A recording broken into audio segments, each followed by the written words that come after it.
Hi everybody, welcome back to Ultimate Glen.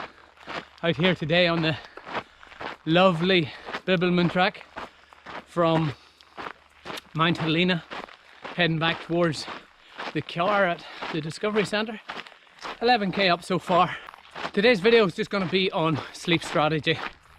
Now, I had the request for this video a few weeks back, so it took me a while getting around it. I'm just going to jump into it.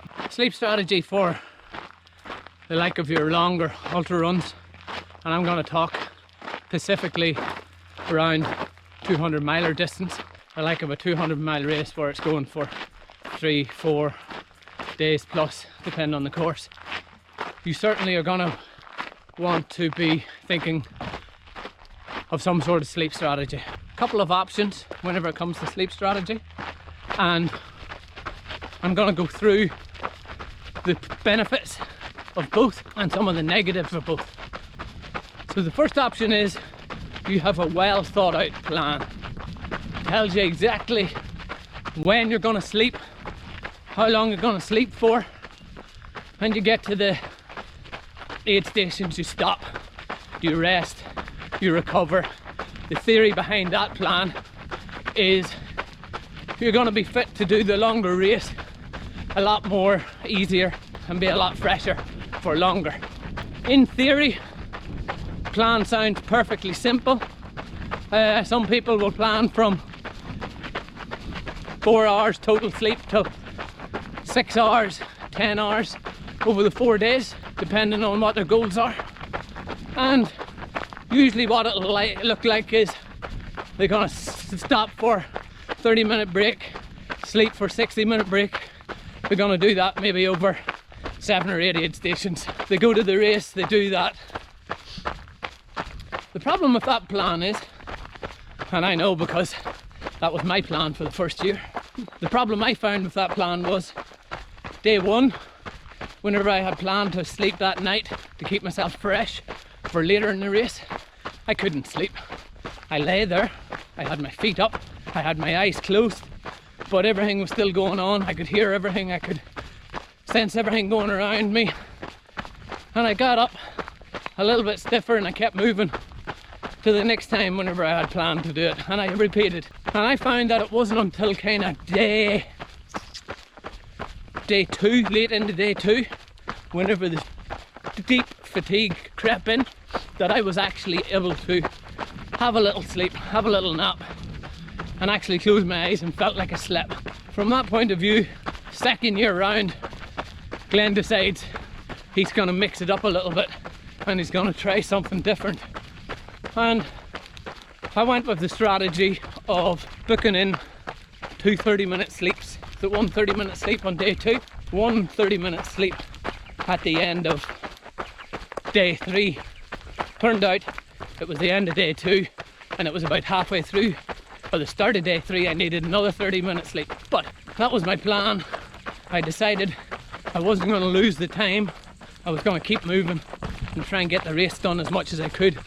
And I was also going to be prepared to sleep as required. If I needed any other sleep outside of that, I wasn't going to hold myself to ransom. I wasn't going to feel guilty. The plan was, if I required sleep, take a dirt nap sleep, curl up on the trail, like of a lovely little spot here or wherever, and just have a little nap.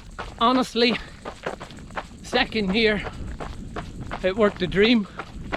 I didn't have that stiffness from after I slept or lay down, because what I found the first year, whenever I was in pain, just because I stopped and lay down, the pain was still there.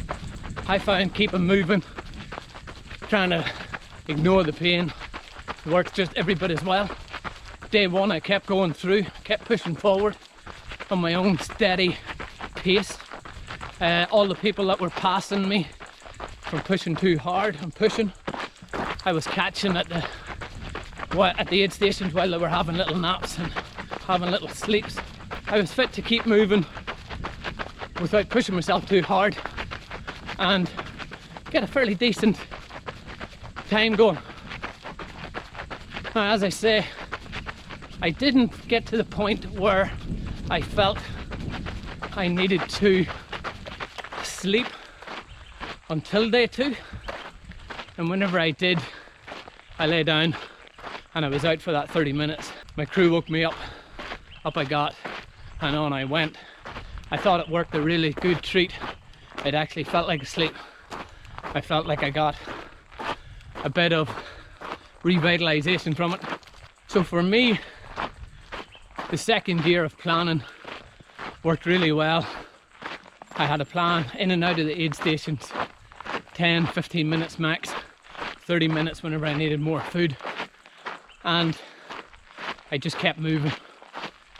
The sleeping, I did end up taking the next sleep probably about maybe 6 or 7 hours later on day 3, where I stopped midday, just felt really fatigued, hopped into the camper, 30 minutes again, up and gone.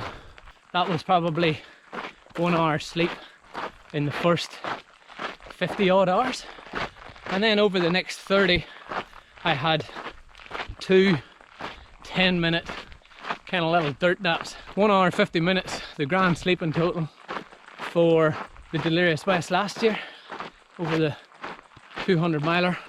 And this year I'm going in with the exact same thought process. This year I won't pencil in them 30-minute naps. I will purely only pencil in when I feel tired sleeping. I will pencil in my in and outs of the aid stations so that it keeps me honest and it gives my crew something to monitor me by. That's my plan. It worked super well last year. I encourage you, if you're doing a 200 miler, I know it might seem, oh wow, but how can you go that long without sleep? A couple of quick tips, because I'm cautious of the time. 1, get yourself used to being in a sleep fatigued state. Keep pushing that boundary. And I've heard it before. I've heard people say, oh, you can't train yourself to be sleep deprived. Yeah, I think that's bullshit. I know that my body was used to doing it come the race because I had done it in the training. I had went out on runs starting at 10 o'clock at night, running right through till 6 or 7 the next morning, getting to a point where I would just jump in to the day without any sleep and getting caught up on the sleep. That worked really well. Look at Pete, stayed and waited for me in case I got lost. Yeah. Say hello, Pete. Hi everyone. Pete, we were talking about sleep strategy for a 200 mile. Peter paced me last year towards the end of the, what about the last 100k or so, Pete? I went from Denmark to out the finish. What do you remember of my sleep strategy in last year's race, Pete? It was about 10 minutes here, 10 minutes there at each aid station basically. I think it's no more than 15 minutes at one of them. I think it was Cozy Corner or something like that. It was 15 minutes. Louise had to get him up, and while we got his kit ready and get going basically. Were you with me whenever I took the sleep strategy or the little dirt nap, or was that That was Andy when you had the beach sleep. Yeah. Andy said you had a couple of those. Yeah, so I had 2. I had one on the trail and one on the beach where I clocked up kind of 10 minutes. I just got to the point where I had to lay down. If you're thinking of going with the strategy of having it over, as I say, the year I did with the first year, having maybe an hour here and an hour there, just be very careful of that, because whenever I added it up after the race the first year, I had pretty much stopped for, I think it was something like 20 hours over the whole race, or 25 hours over the whole race, and that's obviously time that you never get back. So last year, very cautious and very mindful of getting in and out of the aid stations, as Pete says, quick as possible. Don't mind me jumping in there, Glenn, but that's where your crew come in handy. Yep. Like just meeting, grabbing the pack off him like I did. The crew just grab his pack, find out what he wants in it, what he wants to eat. Even if it's like a couple of 100 metres from the aid station, just find out what he wants, so that when he gets there, he's got everything he needs. And having that plan in place, talking to your crew beforehand, I had it all marked out, each aid station, the length of time that I was allowed, and as Pete says, I think the longest was 30 minutes. So one, That was Denmark. on average it was kind of 10-15 minutes in and out, keep moving, and you'll be amazed at how much time you can save. I dropped 22 hours, and I'm pretty sure that most of that came from moving instead of stopping, not the actual running time. Hopefully that makes a little bit of sense, gives you a little bit of a hand.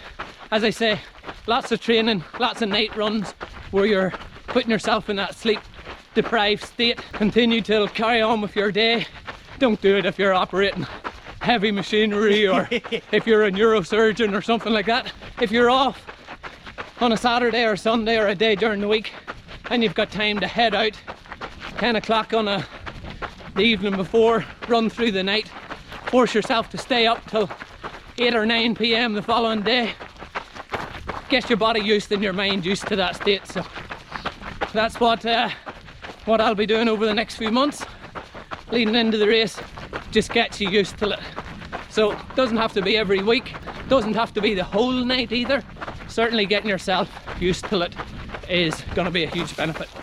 I'm going to go because we are now getting into awkward jumping territory. Bye for me, bye from Pete. See you everyone. Till the next time.